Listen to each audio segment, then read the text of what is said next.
जय माँ गायत्री। मित्रों, आज मैं पुनः एक और नई कहानी लेकर आप लोगों के सामने उपस्थित हूँ। आज की कहानी महात्मा शुभानंद जी की है। तो प्रारंभ करते हैं हम आज की कहानी। महात्मा शुभानंद जी एक अच्छे बंगाली महात्मा थे।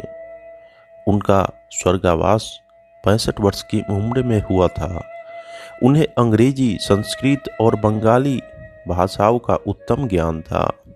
वेदों का भली भांति अध्ययन उन्होंने किया था।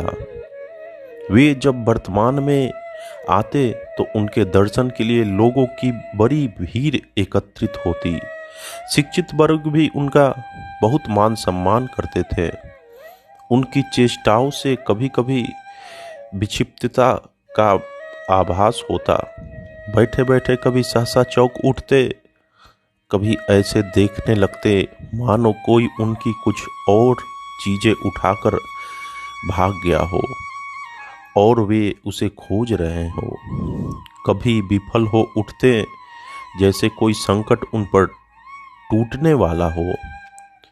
उनकी मुखाकृति से व्यग्रता, व्याकुलता स्पष्ट टपकती। सामान्य स्थिति में उनसे ज्ञान वैराग्य के अध्ययन पूर्ण एवं अनुभव पूर्ण प्रवचन के लोग सुनते और आनंदित होते। पर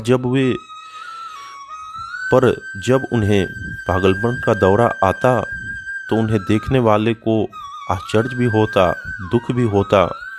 कुछ लोग ने उनसे शांत स्थिति में पूछा कि स्वामी जी, आपके इस कष्ट का कारण क्या है?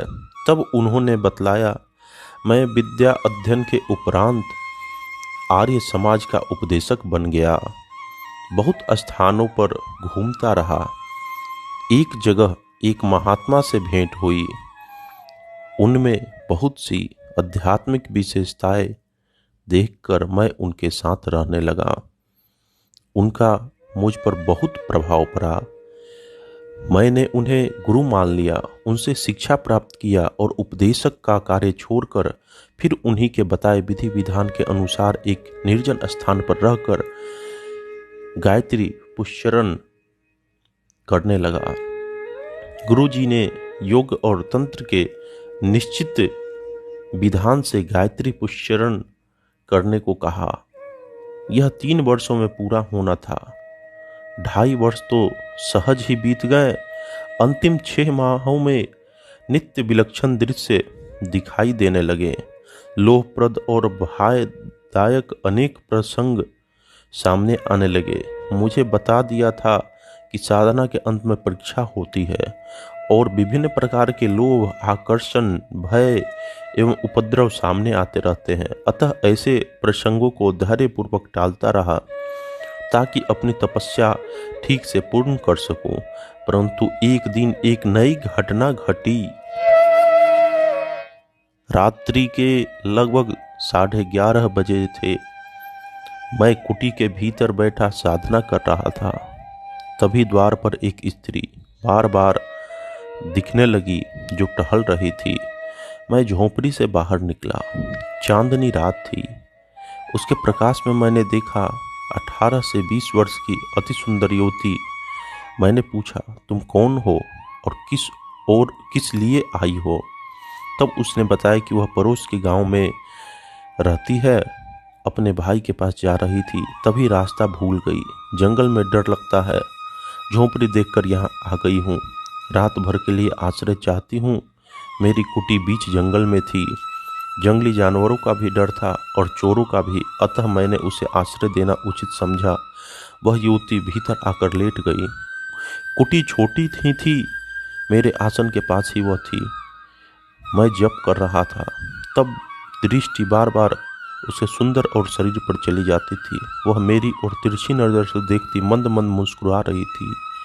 मेरे भीतर वासना भड़क उठी और उस आवेश को मैं रोक ना पाया। किंतु उसके उपरांत वह स्त्री उठी और उसने मेरी पीठ पर एक जोर से एक लात लगा दी।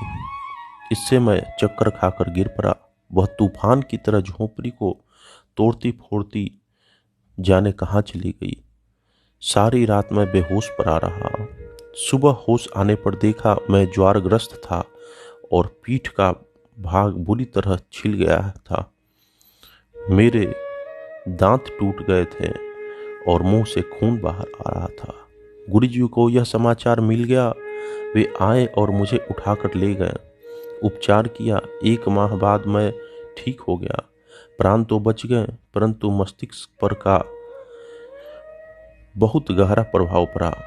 वह असंतुलित बना रहा और उसी कारण मैं रह कर चौंक पड़ता हूँ। मुझे खतरा बना रहता है। तभी से मैं सबको यही बताता हूँ कि सामान्य जन के लिए गायत्री की वेदोक्त दक्षिण मार्गी साधना ही उपयोगी है। तंत्र विधि से उपासना में लाभ और चमत्कार तो बहुत मिलते हैं, पर यह पथ कटकाकीर्ण है, अर्थात कठिन है। उसकी भयंकरता से तो साहसी ही विचलित रह सकते हैं। साधना क्रम के समय के भयंकर दृश्यों से बचना अपेक्षाकृत कुछ अधिक आसान है, परंतु प्रलोभनों आकर्षणों से बच पाना अत्यंत कठिन है।